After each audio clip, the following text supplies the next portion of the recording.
Welcome to Easy Driver, the most reliable source of automotive information on YouTube. Please like, share, comment and subscribe. Welcome to the channel. Today we're exploring smart predictive maintenance robots for Japanese cars in 2026 and how they help prevent breakdowns, save time, and make repairs clearer. A car breakdown never shows up on your calendar. One day your Toyota starts fine. The next day it won't, and now you're stuck waiting on a tow and a parts backorder. That pain is why smart predictive maintenance robots are getting so much attention heading into 2026.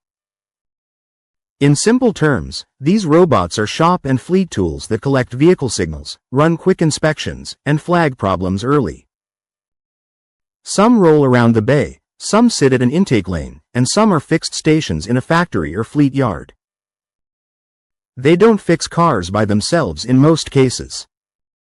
They help humans catch issues sooner and explain repairs clearly. Why 2026 matters for Japanese cars.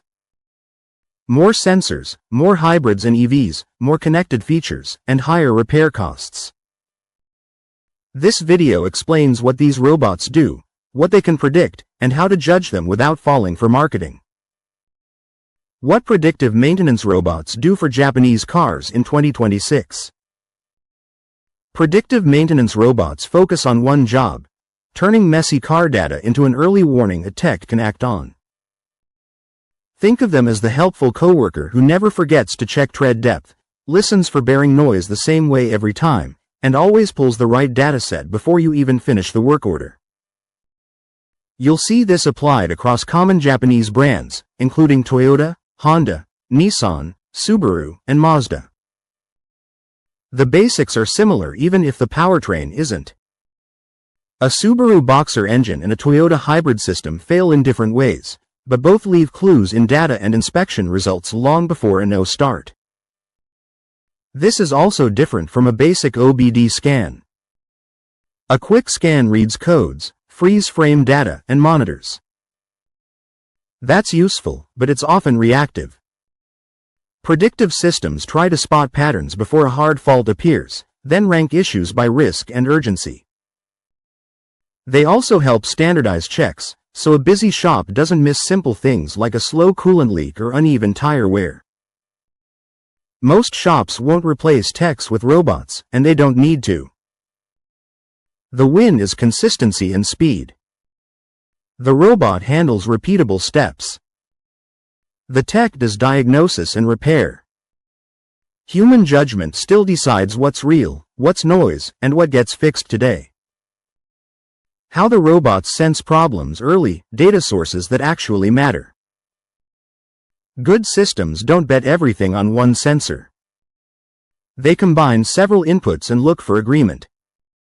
Common data sources include OBD2 and OEM scan data, codes, live data, readiness, and module status.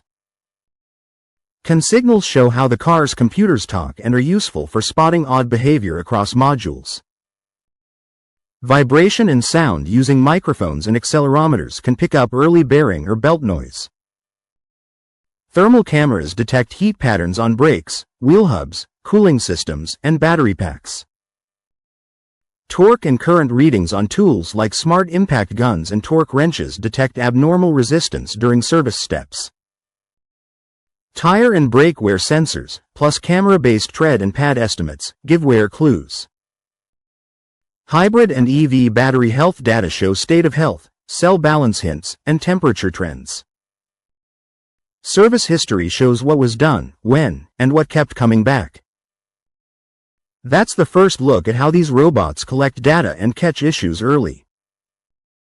In the next video, we'll show real examples, what they can predict, and how to choose the right system. Stay tuned for part 2. Please comment, like, share, and subscribe for more automotive information like this. Thank you for watching.